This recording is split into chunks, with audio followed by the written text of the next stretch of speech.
Hey friends, it's Courtney. Be sure you hit my subscribe button so you don't miss out on any of my awesome videos. So for today's video, I'm going to be sharing the 5 things that I wish I knew when I was in high school. Number 1, the thing that I wish I had known in high school and I wish I'd started doing back then, was to use eyeshadow primer. Because I have hooded eyes and I've always had hooded eyes, my eyeshadow will disappear in 5 minutes if I don't use an eyeshadow primer. And in high school, I would spend time doing my makeup and then you would see nothing. 20 minutes later it'd be gone. So I was always so upset and disappointed and had no clue as to what was going on. So that's something that I wish I knew, so I thought I would tell you.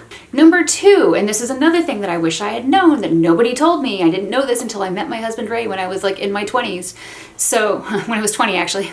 So the number 2 thing on my list is to use SPF every day. 365 days a year, wear SPF. It is the number 1 thing that you can do for your skin for anti-aging. It's good to prevent skin cancer. There's a million and one reasons you should do it. It doesn't matter what color you are, you should wear SPF every day. And again, I wish I knew this in high school. My parents didn't tell me this. I didn't know anybody to tell me these things.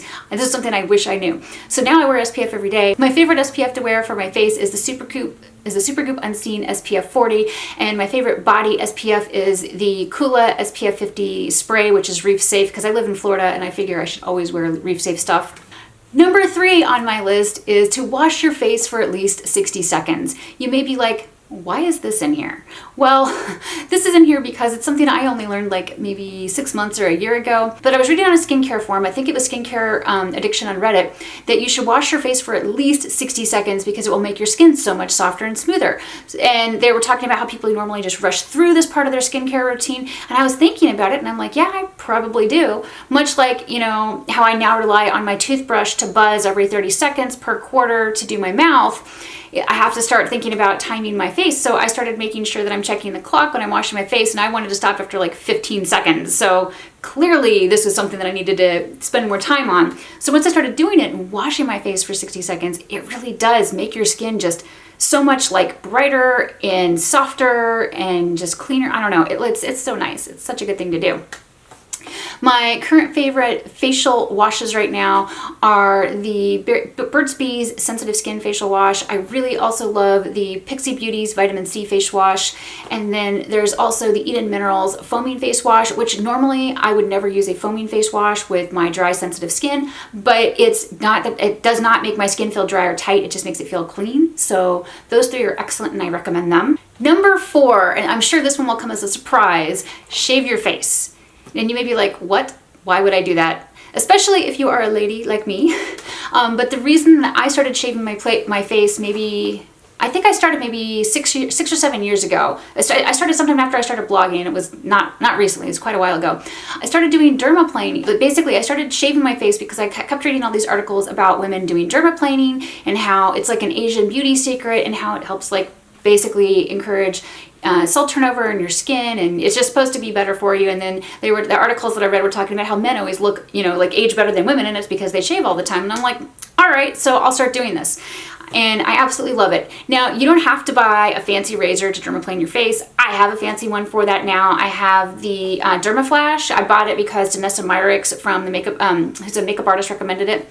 But you can use just any sort of dedicated face razor that you want, and it does not make your hair grow back in thicker, because I get that question a lot. I don't really have much body hair in general, so I don't have a mustache or anything, at least yet. Who knows? I probably will, since I'm 41 now. It'll probably happen.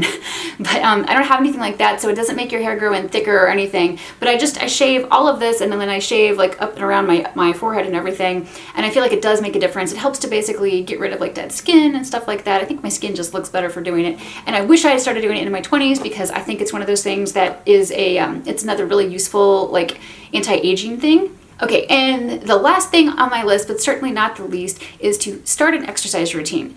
So when I was in high school, I hated gym. I was picked on, I literally was beat up in gym. I was held down in the girls' locker room and beat up and had paper shoved down my throat, and it was a miserable experience. So I really didn't like anything that had to do with working out or the gym.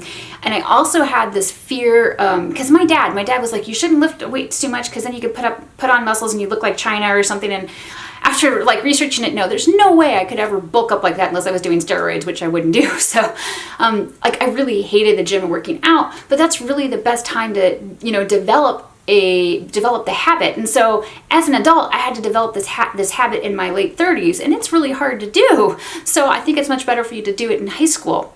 Even if your habit is just, I'm going to take like an hour walk every day or ride my bike every day, something like that is really good for helping you develop your exercise habits. So I think that doing cardio or lifting weights is something you should totally get into in high school, and I really wish that I had. I wish I'd had someone supportive help me into it, and so I would enjoy it, because I really feel like the big reason I had such an aversion to it for years is because I was picked on so much in high school and in gym. All right, so those are my top things that I wish I knew in high school. What are yours? Be sure to let me know in the comments below. If you like this video, give it a thumbs up and share. If you don't like this video, hit the thumbs down and tell me why. Let me know what do you want to see? If you're wondering what to watch next, check over here, because I'm going to tell you to go check out my awesome Gothic lookbook that I just published. It's amazing. I spent all kinds of time looking for indie fashion designers that were all inclusive for people of all sizes and genders. So yeah, I'm really, really proud of it. Check it out. Let me know what you think. All right, I'll see you in my next video. Bye.